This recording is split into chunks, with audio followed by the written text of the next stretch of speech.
الفنانين والمشاهير بشكل عام بيتعرضوا لضغوطات كتير، فما بالك انه يتعرضوا لموقف محرج قدام جماهيرهم. معكم عمرو، والليلة حنستعرض لكم أكثر مواقف محرجة حصلت على الهواء مباشرة. قبل ما نبدأ الفيديو يا ريت انك تضغط زر اللايك والاشتراك في القناة، وما تنسى تفعل زر التنبيهات عشان يوصلك كل جديد. نبدأ المقطع.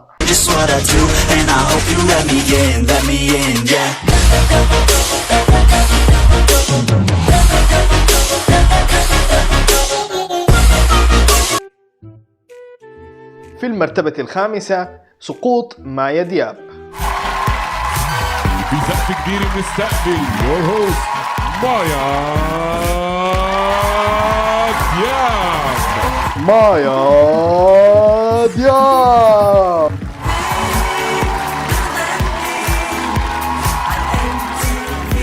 ايوه بدأنا. ايوه يعني اول حماس.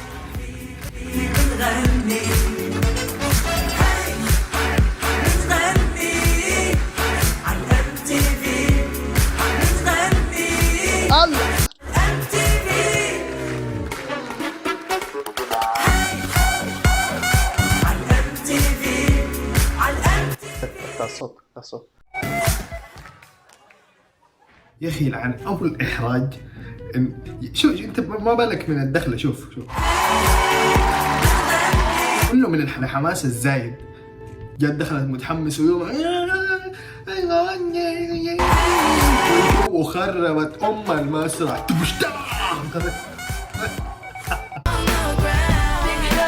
في المرتبة الرابعة جاستن بيبر.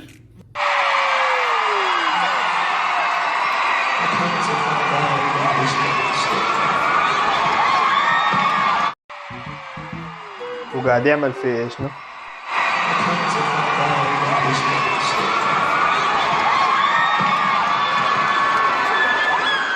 اسمع، هو عارف انه في تصوير هنا ولا؟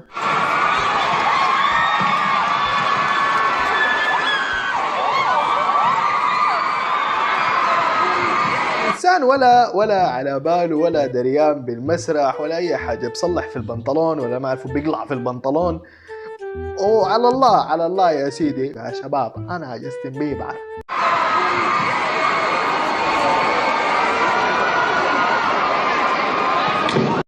الله اكبر.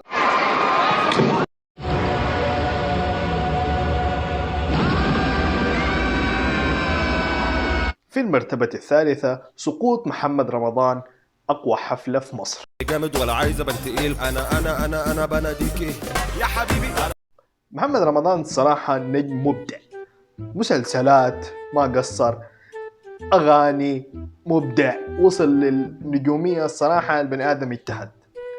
في إحدى الحفلات له، تقريبا أول حفلة له باسم أقوى حفلة في مصر، كان بيستعرض وكان بيشكر جماهيره في نهاية الحفلة.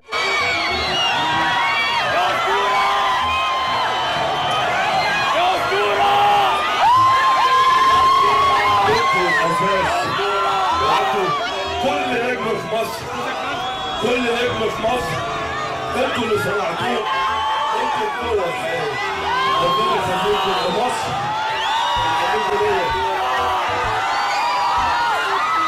البني آدم قاعد يقول انتوا القوة وانتوا اللي هنا شوية وخلاص وحينزل لنا دمعتين ويا ساتر.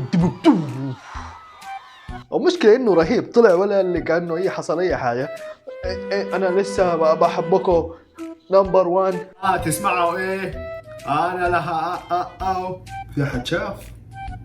ما في زول شاف؟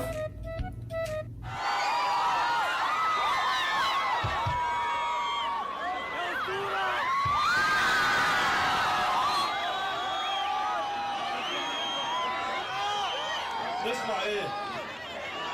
اللعبة مع الكبر، اللعبة مع العيال.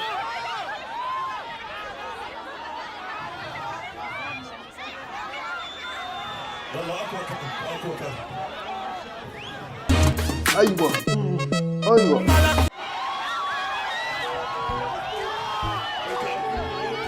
حصل شيء. شكرا. المشكلة كلها شغالين لهم ايوه يا اسطورة يا اسطورة.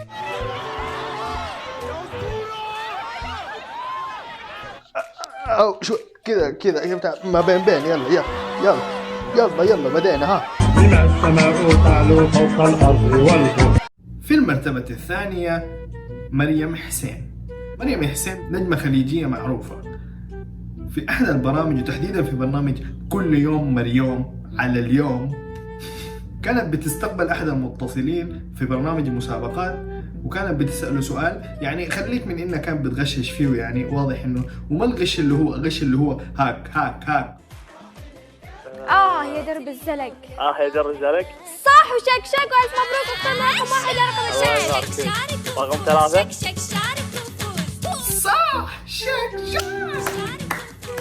صح وشكشك والف مبروك اخترنا رقم واحد رقم. صح وشكشك والف مبروك اخترنا رقم واحد رقم الشيء.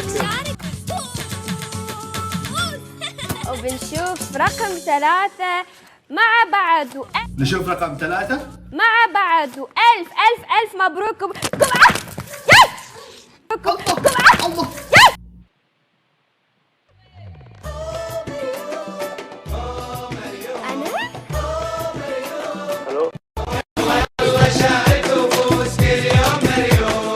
ما لقى يعني مخرج ندلي بالشكل ده، يعني بدل ما انه فجأة اول ما تقع يبعد الكاميرا، لا بعد الكاميرا زوم اوت. ها شباب عشان يبينه ده عايزين مشاهدات. يلا شغل اغاني.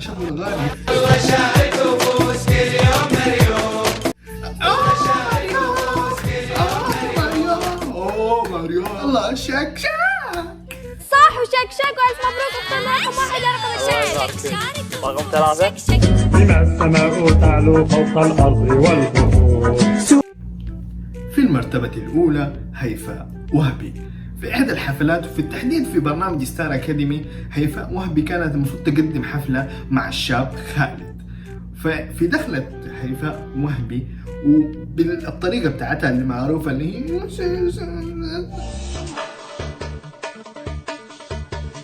اللي زعل مامي واللي زعل بابي الله واللي ما يسمعش كلامي واللي خاصم صاحبه نوتي واللي بيضرب اخته نوتي واللي بتضرب اخوها نوتي. الله. بعد هالوقعة رح تقدر تشارك هيفا بالبرايم إلى جانب شاب خالد؟ يا شباب ما أعتقد إنها تقدر تشارك مع الشاب خالد. إلى هنا نختم مقطعنا. إذا عجبك المقطع ما تنسى تدعمنا بزر اللايك والاشتراك وتفعل زر التنبيهات عشان يوصلك كل جديد، وما تنسى تشير المقطع لكل أصحابك عشان نقدر نوصل لأكبر قدر ممكن. لحد هنا نهاية المقطع. شكرا لكم، كان معكم عمرو، مع السلامة.